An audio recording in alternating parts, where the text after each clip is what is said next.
That's a challenge for the writer, to make whatever remarkable events or remarkable characters that you create, that they come over as believable, you know, that they speak to the reader. And it's interesting about, you know, the list that we've got here, and the majority of the top people are ancient writers, as it were. Most of them are dead, I think.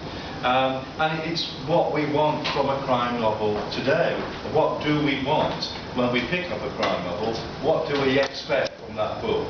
And what pleasures are we trying to derive from it? And it's interesting because if you're picking up an Agatha Christie, or you say you're picking up a Reg Hill, you're going to get a totally different experience from both of those, and it's what you want from that book. And I think it to some extent it balances with the reader rather than just the writer. Isn't it wonderful that we work in a genre which is such a broad church? Absolutely. You can pick and choose exactly what you want from a book. It's what a pleasure. I had a friend who once said to me, I just read Jane Eyre, and she said, I feel really sorry for you because you can only identify with Rochester. I said, no, I'm Jane Eyre.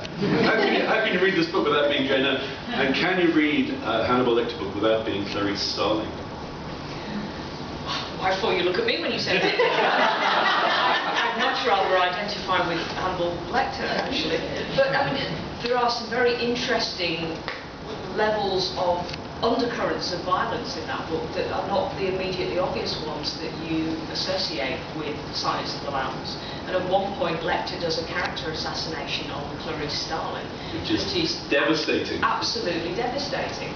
And yet that's not the piece of the book when he calls her, you'll always be, does it, white trailer trashy, cheap shoes. You have a certain length of bone because of good nutrition. Yes. Yeah. And but that's the bit that stays with you longer than, you know, people making coats out of somebody's body lotion skin. But can you really saute somebody's brains and serve them their brains? Well, if you'd like to stay behind afterwards, Barry. Let's do that one thing. You book the rest. But they are fantastic. They're fantastic feats of popular writing. But did Thomas Harris begin an extremely negative trend, which is to change the crime novel into the horror novel? Well, I think one of the things he did was, to some extent, make you sympathise or empathise or whatever the appropriate phrase is with the villain. When Lecter is threatened at some points, you're worried for him. And that's a fantastic. It's because everyone's worse than him, and it's because all the people who go up against him have bad manners. That's why they die, because they're bloody bad manners. You think, oh, he's for the job. Look at his manners. Well, certainly in Silence of the Lambs and Red Dragon, at least, you actually have a real villain and Lecter, and then the good guys. So he's a sort of halfway house. He's a very appealing, attractive character. That's cheap, character. Belinda, because the psychopaths, the Tooth Fairy, yeah, they are really beyond the pale. They have no redeeming features. But they have to be contrasted with Lecter, because he has redeeming features. That's why he's an attractive character. But I think it's quite an interesting technique that Thomas Harris employed. He didn't want you to feel completely adversely opposed to Lecter. So he had to bring in some rather cardboard characters to show up that contrast. It's quite an interesting method that he used there. Well, without Thomas Harris, we wouldn't have Stieg Larsson, who was a great fan of Thomas Harris, and who takes operatic violence, sexual violation to operatic levels. Is that a good or a bad thing?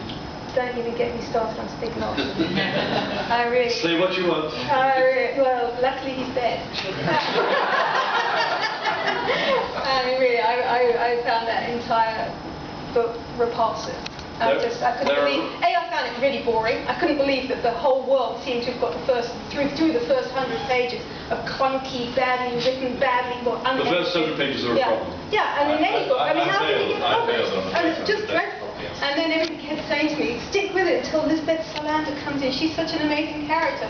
And she was just awful and terribly sad abuse victim who sort of does these things that are completely out of character, and this lesbian who has a living girlfriend but then sleeps with this saggy-assed hero just for no reason or character.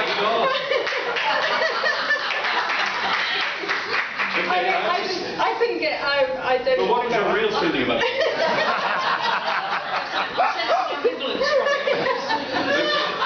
In this very room, and I'm deliberately not making any eye contact, I've interviewed writers female writers about Stieg Larsson.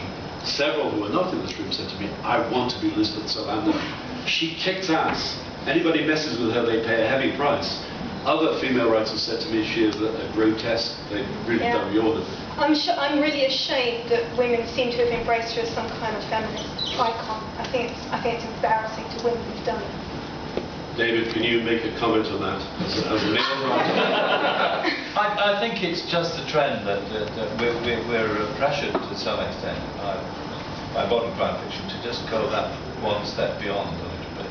And sometimes it is embarrassing to ourselves sometimes to just go one step beyond, because you've got to just be a little bit bloodier than the last book or the last bestseller just to impress the reader. To me, it wasn't the actual one step beyond in violence terms. It was the poor writing of the character that really offended me.